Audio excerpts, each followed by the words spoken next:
took the time to analyze over 1,000 fights, and I tracked the most effective tactics used by shorter fighters that actually work to take down taller opponents. I'm Limbo, going to be one of the coaches for the Bang and Pivot community that is launching soon, and that community is going to be awesome. It's going to have a whole bunch of different programs. People are going to be able to review your sparring footage, all that type of stuff, and it's completely free, so go ahead and join. But today we're just going over all the proven strategies that'll work for shorter fighters, whether it's Muay Thai, kickboxing, or even boxing. Also, this will work for striking for MMA as well. Before we even really dive in, the truth is most fighters struggle against taller opponents usually because of fear. They panic about the reach, but this fear, it makes fighters freeze, hesitate, and give away range for free. And to prove it, we've analyzed over 1,000 fights to find what actually works. And let's go ahead and start with the pros and cons. Being the smaller fighter does have its advantages. You're a smaller target, you're harder to hit. You also have a low center of gravity, which translates to you having better balance. You also have a compact frame, which leads to being able to have explosive power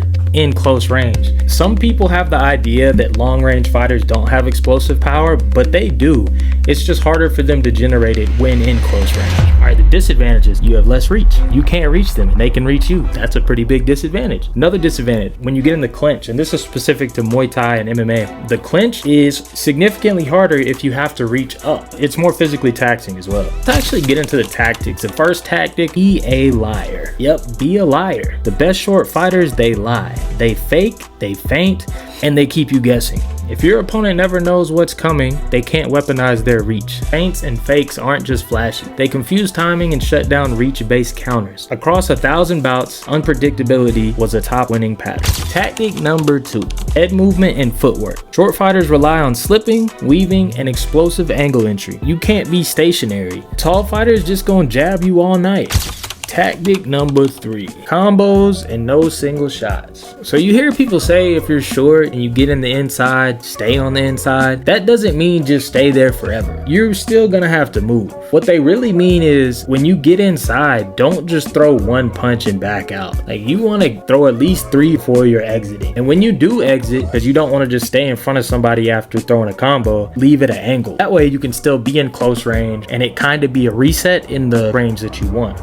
Tactic number 4, mix up your targets. So sometimes you hear older fighters say, hit them with the old 1-2 or head, body, head. They say those things for a reason. Head, body, head is so simple, and even as the person who's getting attacked, you can know that they're about to hit you in the body and then back to the head again, but it's hard to block both. It really is. Punches are fast, but not only that, instinctively when you get hit to the body, your hands drop. So when you mix up the targets and you hit a taller person's body, boom, their hands drop, open up the head. And this also keeps them guessing. Body shots and leg kicks drain tall fighters, slow them down, and they open up opportunities for you to land your power punches. Alright, tactic number 5, don't ditch your long weapons. Just because you happen to be the shorter fighter doesn't mean your jab isn't still a good weapon. It doesn't mean your teep isn't still a good weapon. For example, a common defense to when someone punches is to step back and kick. One of the best ways to interrupt their rhythm. Now, regardless how tall someone is, your legs are probably longer than their arms.